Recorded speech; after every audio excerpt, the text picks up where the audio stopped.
Ambasada Narodne Republike Kine u Crnoj Gori organizovala je prijem povodom 8. marta, Međunarodnog dana žena. Događaj su prisustvom uveličale potpredsjednica Skupštine Crne Gore Branka Bošnjak, poslanice i članice ženskog kluba Skupštine Crne Gore, diplomatkinje iz Ministarstva vanjskih poslova Crne Gore, predstavnice iz oblasti prosvjete i medija, kao i ženski kolektiv kineske ambasade. U svom govoru ambasador Fan kazao je da je društveni razvoj žena važan indikator za mjerenje stepena civilizacijskog i modernizacijskog procesa jedne zemlje.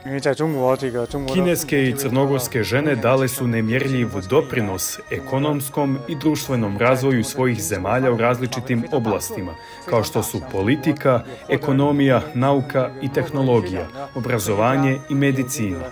Stoga bi trebalo da aktivno učestvuju u razmjenama i dodatno prodube međusobno poštovanje i razumijevanje.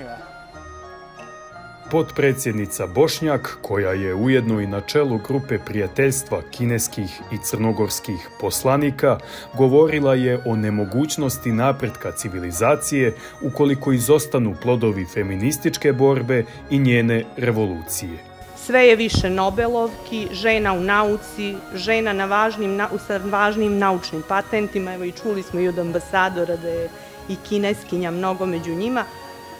Žena koje se bave, inoviraju nove tehnologije, žena u ekonomiji, politici, žena na čelu država, vlada, parlamenta, žena u medicini, pedagogiji, psihologiji, umjetnosti, ali i žena u avionu, žena pilota, žena u kosmonautskom odijelu, žena u vasioni.